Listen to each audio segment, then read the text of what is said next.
شروع کرتا ہوں یشوع ہامشیح کے نام سے جو بڑا مہربان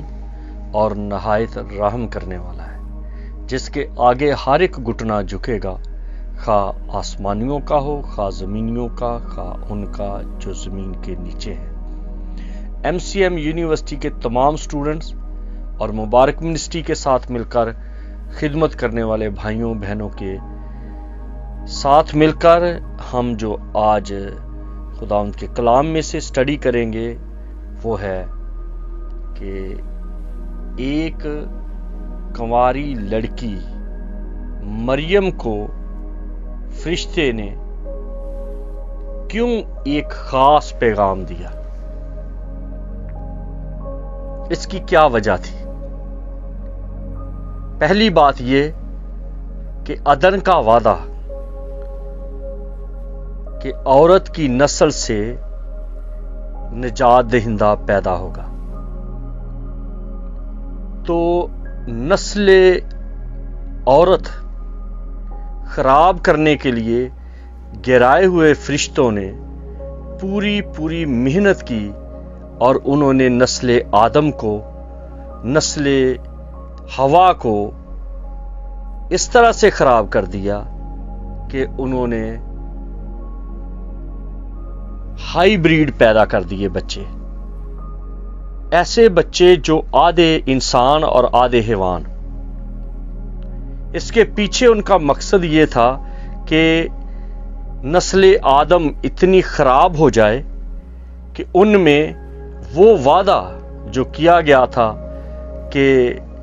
ایک نجات دہندہ پیدا ہوگا، کیسے نجات دہندہ ہوگا جب نسل ہی خلط ملط ہو جائے گی۔ جب ٹائم گزرتا گیا، میں نے مختلف آڈیو میں اس کی ڈیٹیل بتائی ہے، لیکن آج میں صرف اس کو تھوڑا سا ٹچ کروں گا۔ جو ریگولر اسٹوڈنٹ ہیں انہوں نے یہ نوٹس بنا لیے ہیں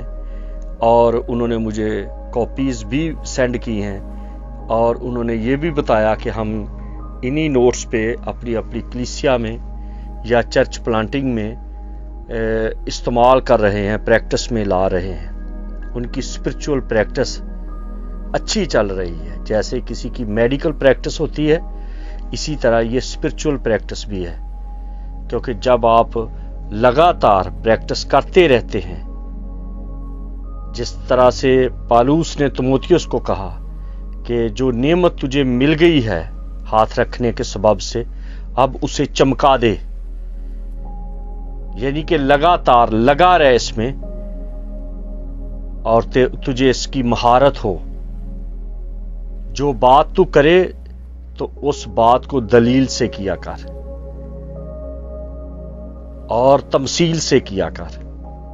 اور یسوع نے بھی شاگردوں کے ساتھ تمثیل یوز کی، دلیل یوز کی۔ تو جب یہ 4000 سال گزر گئے، یعنی کہ آدم سے لے کے تو ابراہیم تک 2000 سال، اور ابراہیم سے مسیح کی پیدائش تک 2000 سال، جب 4000 سال گزر گئے تو پھر ہر دور میں خدا نے کسی ایک خاندان کو الگ کیے رکھا جو پیور ہے، کیونکہ آدم سے جو نسل پیدا ہوئی اس میں ہابل کو کین نے مار دیا، اور بعد میں سیت پیدا ہوا، اور سیت کا بیٹا انوس اور اس کی اولاد یہوہ کا نام لے کر عبادت کرتے رہے، اور پھر انوس سے یارد پیدا ہوا، اور یارد سے پھر آگے ہنوک، متوسلا۔ تو اس طرح سے چلتے چلتے ہم نوح تک آتے ہیں۔ تو نوح کے جو 3 بیٹے تھے، سم، حام اور یافت، تو حام کی بیوی ہائی بریڈ والوں کی لڑکی تھی، اس لیے اس کی نسل میں ابتری تھی۔ وہ ہم کسی دوسرے وقت میں صرف اور صرف حام اور حام کی اولاد پر بات کریں گے، اور پھر آگئی بات یافت کی۔ تو یافت کا تعلق بھی، اس کی بیوی کا تعلق بھی، گو وہ ہائیبریڈ والوں کی لڑکی نہیں تھی، لیکن ان کے ساتھ اتنا میل جول تھا کہ اس کی اولاد بعد میں خدا کو انہوں نے پہچانا، لیکن ہتی، فرزی، یبوسی یہ سارے کے سارے یافتی ہیں۔ لیکن جو سم تھا وہ ماں باپ کا تابع دار تھا اور خاندانی طور پر بھی پیور تھا۔ اس وجہ سے سم کو خدا نے چن لیا، اور سم کی اولاد سے آگے ہم دیکھتے ہیں کہ سم کے 5 بیٹے پیدا ہوئے، اور جو اس کے 5 بیٹے ہیں یعنی کہ ارام، اسور، ارفقسد، لود، رام، تو یہ جو اس کے 5 بیٹے ہیں ان میں سے پھر ارفقسد کو الگ کر لیا گیا، اور ارفقسد سے آگے چلتے چلتے پھر ابر پیدا ہوا، پھر آگے چلتے ہوئے تارا آ گیا، اور تارا کی نسل سے ابراہیم۔ اور ابراہیم جو تھا یہ وہ شخص ہے جس نے پورے طور پر ایمان، ایمانداری، وفاداری، دلیری، ہمت نوح سے اور سم سے سیکھا، اور پھر وہی ابراہیم ہے جس سے اسحاق پیدا ہوا، اور وہ اسحاق اتنا تابعدار لڑکا ہے کہ 33 سال کی عمر میں وہ موریا پہاڑ پر اب اپنے باپ کے کہنے کو، اس کی فرما برداری کو خاموشی کے ساتھ ماننے کے لیے لکڑیاں اٹھا کر اس کے پیچھے پیچھے چلتا رہا، پیروی کرتا رہا۔ یہ الگ بات ہے کہ خدا نے اس کی قربانی کو روک دیا۔ پھر بابے کا دوسرا بیٹا، کہہ لو کہ پہلا اور اکلوتا یا پلوٹا، پہلے تو اکلوتا تھا بعد میں پلوٹا ہو گیا، اسماعیل۔ جو کچھ باپ نے کہا اسماعیل نے سنا، اس کو مانا، باپ نے گھر سے نکال دیا وہ نکل گیا، جو کچھ باپ نے کہا وہی کچھ اس نے کیا، جس کے سبب سے خدا نے اس کو 12 بیٹے، رئیس، امیر، نواب دیے، جو آج سارے عربستان پر قابض ہے۔ اور پھر جب مائی سارا مر گئی، ہاجرہ اس سے الگ ہو گئی، تو بابے نے یعنی کہ ابراہیم نے تیسری شادی کی، اور وہ تھی کتورا۔ وہ بھی جوان لڑکی تھی۔ تالمود، مشنا، تارگم، یہودی روایتیں بتاتی ہیں کہ وہ 14 سال کی تھی۔ تو اس وقت کے دور میں جو عمریں شادی کے لیے تھیں وہ 10 سال سے لی جاتی تھی۔ اس وقت لڑکیاں سن بلوغت کو پہنچ جاتی تھی اس عمر میں، 10 سال میں، 9 سال میں۔ جو ربکا تھی اسحاق کی بیوی، وہ 10 سال کی تھی، اور جو ہاجرہ تھی جب وہ مصر سے آئی وہ 14 سال کی تھی۔ اور یہ وہ عورتیں ہیں،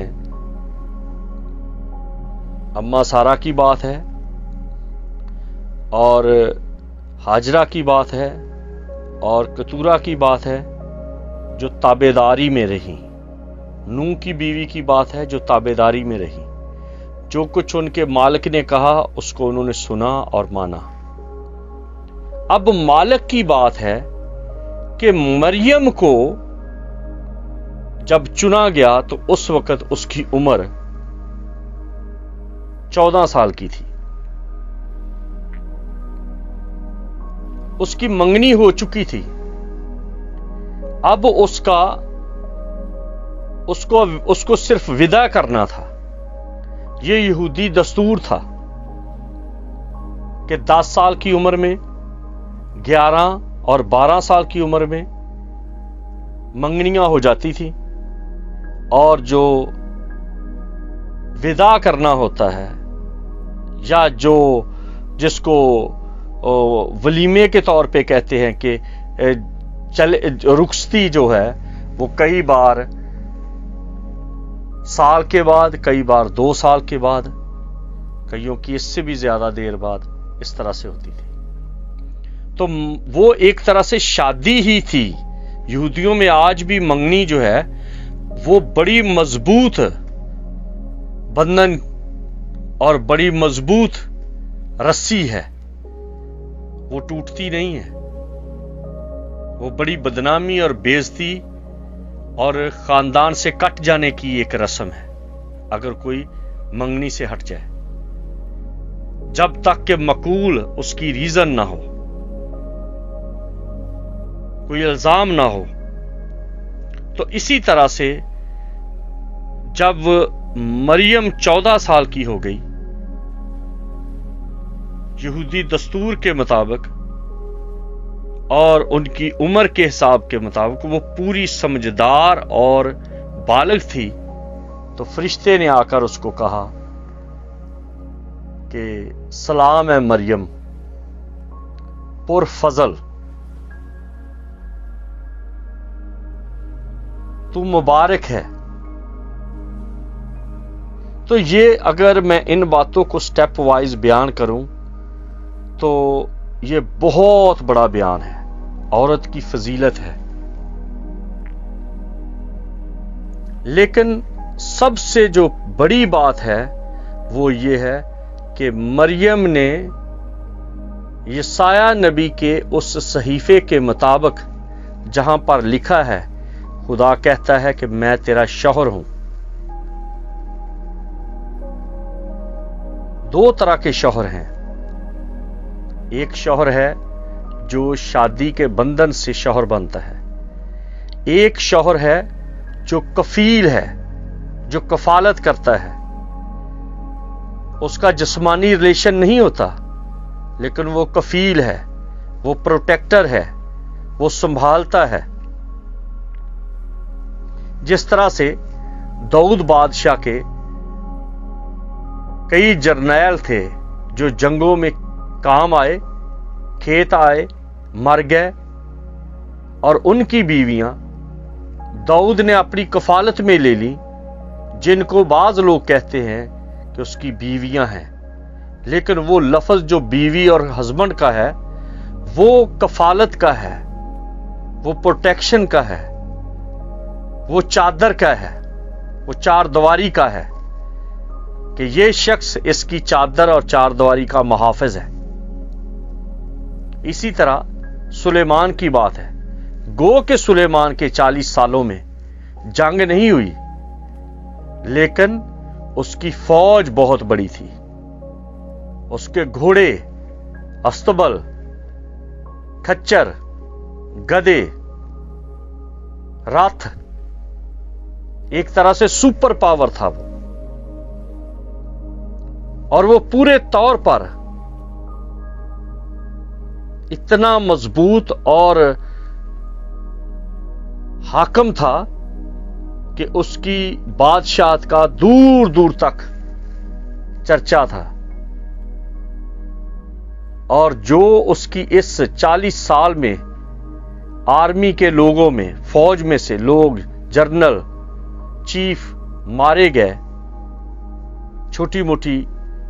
لڑائیوں میں، حادثات میں، پروٹیکشن میں، تو اس نے ان کی بیویوں کو اپنی پروٹیکشن میں لے لیا، چادر و چاردواری میں لے لیا، اور کہا گیا کہ سلیمان کی 1000 بیویاں ہیں۔ اگر ہم بائبل کی روح سے دیکھیں اور آج کے دور اور آج کی سوچ اور آج کے معاشرے کے ساتھ ملا کر دیکھیں تو ایسے لگتا ہے کہ داؤد بڑا عیاش تھا اور سلیمان اس سے بھی زیادہ عیاش تھا، حالانکہ وہ خدا کے لوگ تھے، وہ نبی تھے، وہ حکیم تھے، سمجھدار تھے، جنگجو تھے، خدا ان کے ساتھ بات کرتا تھا۔ تو وہ دیوانے یا شدائی نہیں تھے شادیوں کے، وہ عورتوں کے دیوانے نہیں تھے۔ ہاں ان کے بیچ میں کچھ ایسا ہوا، لیکن یہ بات نہیں تھی کہ انہوں نے اسی غرض سے، اس لسٹ کی وجہ سے، اس طرح کی خواہش کی وجہ سے اتنی شادیاں کی، نہیں، ایسا نہیں تھا۔ تو ایسے ہی کفالت کی بات میں جو میں بتا رہا تھا کہ ماں مریم جو ہے، جو جس کو اسلام میں مریم صدیقہ بھی کہا جاتا ہے اور بہت سارا کچھ کہا جاتا ہے، میں بائبل پیش کرنا چاہتا ہوں۔ میرا کوئی مقصد نہیں کہ میں قرآن کو پیش کروں، بائبل کو باہر کی کتابوں سے زیادہ تصدیق کی ضرورت نہیں۔ اگر آج میں قرآن کی طرف سے اس کو تصدیق دوں تو پھر مجھے گرنتھ کی طرف سے بھی کہنا چاہیے، پھر مجھے گیتا کی طرف سے بھی کہنا چاہیے، پھر مجھے روین کی طرف سے بھی کہنا چاہیے، پھر مجھے بدھا کی کتابوں کی طرف سے بھی کہنا چاہیے، پھر مجھے اور بھی جو قبائلی بکس ہیں ان کو لے کے چلنا چاہیے۔ نہیں، ہمارا کام ہے کہ ہم صرف اور صرف بائبل کو پیش کریں، جو بائبل کا موڈ ہے، جو بائبل کا عکس ہے، جو بائبل کا ویو ہے، اسی پر کنسنٹریٹ کرنا ہے، اسی پر دھیان دینا ہے۔ ہاں اگر کوئی بات ہے تو ہم عبرانی کو کنسیڈر کر سکتے ہیں، ایرمک کو کر سکتے ہیں، گریک کو کر سکتے ہیں، لیکن ہم دوسری زبانوں کے ساتھ کمپیئر کر کے تصدیق کریں تو ہم جان بوجھ کے اپنے لوگوں کو اس آزمائش میں ڈالتے ہیں کہ وہ کوئی نہ کوئی ایسا غلط تلفظ بول دیں قرآن کا یا عربی کا، تو بعد میں ان پر اسی تلفظ کے سبب سے توہین رسالت لگ جائے۔ تو ہم کس طرح کے رہنما اور استاد ہیں کہ جان بوجھ کے ان کو اس ٹریپ میں لے آئیں کہ وہ پھنس جائیں اور بعد میں کہیں کہ آپ یہ نہ کرو، تو ہم ایسی باتیں ہی نہ کریں جس کی وجہ سے کبھی بھی کسی کی زبان گوتا نہ کھائے، غلطی نہ کرے، ریفرنس نہ بنے۔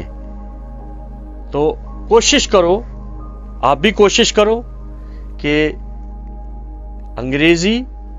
عبرانی اور یونانی پر توجہ دو، تاکہ کبھی بھی کسی ہندو کو، کسی سکھ کو، کسی مسلمان کو، کسی اور جو اتنے فرقے ہیں اسلام کے، ان کو موقع نہ ملے کہ وہ آپ پر یہ ایلیگیشن لگا دیں کہ آپ نے ہماری آیت کو غلط پڑھا۔ یہ کون سی علمیت ہے، یہ کون سا بڑا علم ہے کہ آپ کسی دوسری زبان کا غلط تلفظ استعمال کر کے خود بھی پھنسیں اور دوسروں کو بھی پھنسائیں۔ تو اس بات پر توجہ رکھیں کہ جب فرشتہ آیا اور فرشتے نے آ کے تو مریم کو کہا کہ اے مریم سلام، یہاں پر دیکھیے کہ فرشتہ سلام کہتا ہے،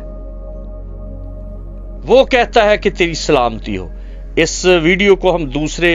حصے میں لے کے جائیں گے تو آپ ان دونوں کو